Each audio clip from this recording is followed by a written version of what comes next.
Welcome back. So when I first started this, I told you guys if I found out that I missed something, and I blatantly did, I was going to redo some of these videos, or at least add to them. So this one I decided I was going to completely redo, just because I missed quite a few things, and I was basically being told pretty much within the hour of it being released that I missed a few things. So here we go. What a mess. This is the mess kit equipment that you could find for a standard leg infantryman. Now, for the World War II ones, typically what you're going to find is over on these.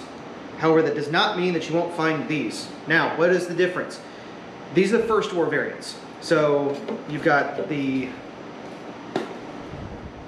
mess kit right here, the flat top, and it's a little bit more shallow, as you can tell. There is a circle ring off to the side. The handle is totally different, and if you're ever in doubt, these are almost always dated. Like this is a Rock Island Armory from 1912. This one is 1942 version. This is my own personal. You've got the two swells on each side. You have a D-ring. This piece is much more thin. And like I said, this piece is more deep. All right, now, the way these work is we put food in them. Some people can't get that. Either way. Now, if you can't wash these, if you can't clean and maintain these, you deserve dysentery. I'm sorry. But that's the way it is. Now, when you go into the mess line to fill everything up, there's a neat little trick for these. Put the D-ring through the handle, either side, doesn't matter. You can grab it right in the middle. As long as you've got some good, decent dexterity, you can put food, all three portions, you're good to go. Same thing with this one, except it doesn't have the neat little feature where you can have everything connected. These should be resilient enough where they can handle direct flame, or not a lot of direct flame, but if you want to cook your eggs or cook some meat or something like that on there, you can. As you can see, my personal one has some pretty good tarnish from being used extensively. This is an original 1942. Now when you put these together, I haven't noticed any difference on which side the D-ring goes, but pretty much put everything in one place and push the handle over. The good ones will still clip. Mine's a little worn and sad, but it works. All right, so onto the canteens and the canteen cups. You will have a set that will come in your cover. You'll have one canteen and one cup all inside there. I'll get to that in a minute. Now the difference is, as you can see, I've got three different ones in front of me. These two are original. This is a First War variant, and you can tell by the metal lid. That's really the only major difference. From what I understand, they used the metal lids all the way up until 1942.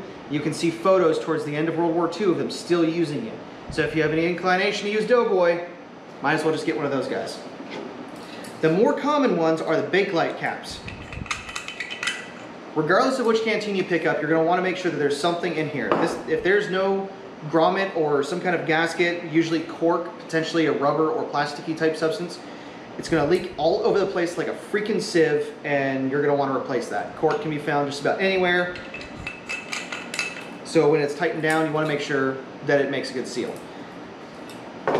This is actually a reproduction. This seam style is correct. However, the cap is made of true plastic, and there's this little very thin metal ring on the top. My original does not have that. This is a decent reproduction. The chain actually it's at least a very similar pattern, although it doesn't look completely accurate.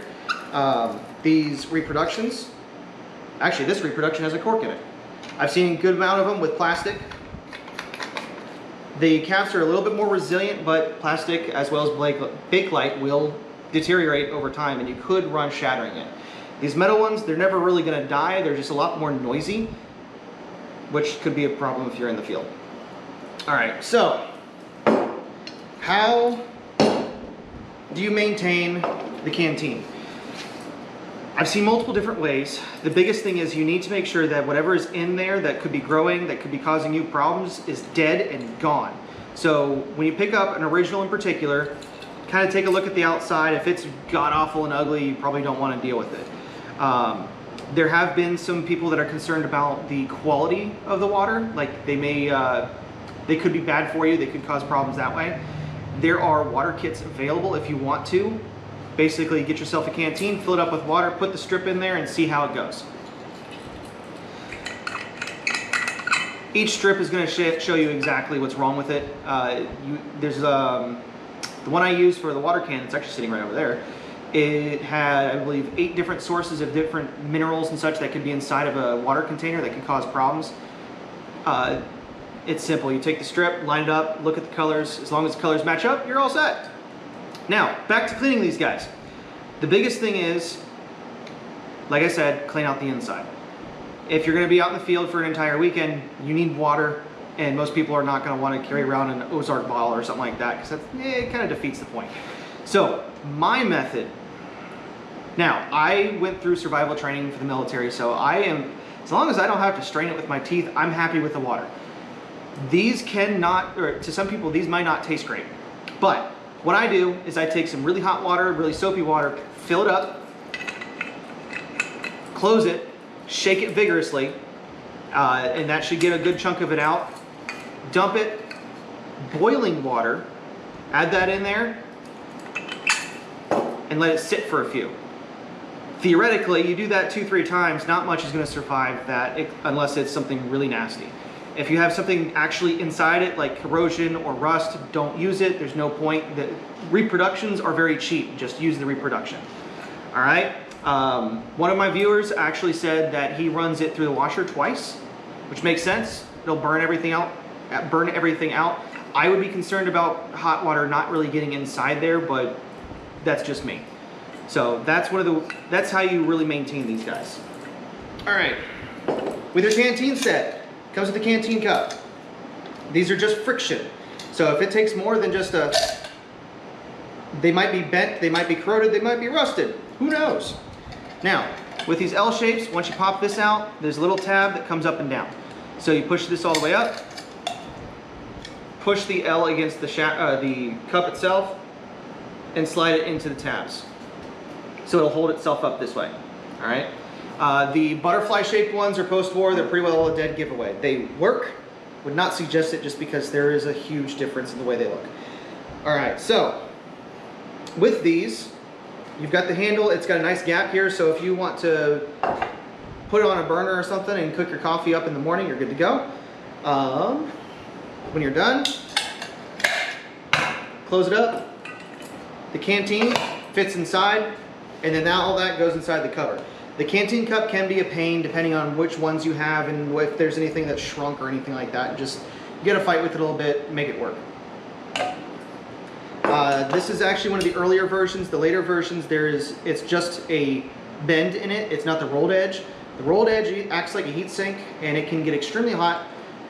You've been warned. So if you really need your coffee quick in the morning, don't get one of the rolled edge ones.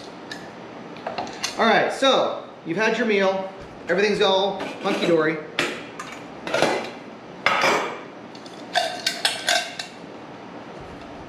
By the way, the only utensil you really need is going to be a spoon.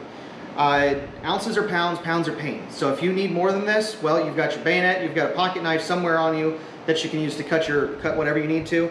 But the spoon has a nice edge on it, so you can cut whatever you need to. Anything that you would use a fork for, you can use a spoon for. There's really no need to add those utensils because they also could potentially cause rattles, and it's a dead giveaway. As an example, if you just put all this together, Jerry's going to hear you a mile away. Can you imagine if there's 3 utensils in here? Yeah, get really loud really quick.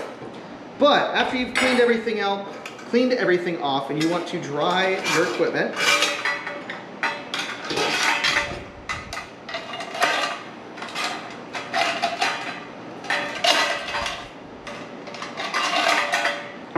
everything can hang together. As long as you have the actual standard issue equipment, they will all hang together, so that way you can hang it on barbed wire, on a Jeep fender or something like that, and that way it'll air dry, and then you don't have to worry about bad things happening to your system afterwards. Nobody needs the runs in the field. All right. So now you know how to use it. Now, what are you going to do with this stuff to carry it out with you? There are some accounts where the mess tins, and this is going to be unit dependent. Some mess tins will stay in the back, and they'll come up, basically a Jeep or a trailer or something like that will take up a whole bunch of them all at once. Sometimes you'll take, like 1 or 2 guys in the foxhole will go and pick up food and come back. There's also the mess tin pouch. It depends on what kind of kit and what kind of impression you're working on, where you're going to store these things. Be careful on the utensils, because as I showed you, they can get extremely loud extremely quick. I, as a platoon leader, have a map case. I decided to stash my mess kit in there, and I have this in a different pocket. So it isolates it. There's at least 1 layer of webbing in between everything so it doesn't rattle like crazy. Canteen cup, all go on the canteen cover, very obvious. Now, your spoon. I almost got crucified for not mentioning this, but there is something called a boot spoon, a pocket spoon, and a holster spoon, which I'm going to attach photos here in a minute so you can see where these go in actual authentic photos. Surprisingly enough, the boot spoon is very common. I don't know why. To me, I mean, yeah, hygiene's not a huge concern in the field, but it is a concern. Hey, they may have known something I didn't. So those are always options. Other than that, make sure you maintain your equipment and it will take care of you, because if you try to go a whole weekend without food and water, you're going to very possibly not make it back. So make sure you drink, make sure you eat in the field. This is how you do it. Smart, safe, all that kind of stuff. For the European theater, most guys will probably opt for a single canteen because the temperatures weren't as hot. Medics, different story. Sometimes, a lot of times you'll see them with 2. And if you're talking like Sicily, North Africa, use 2 as well. And if you are someone that just goes through water like crazy, just do it, or take a second canteen and stash it somewhere else in your kit. All right? All right, guys, till next time.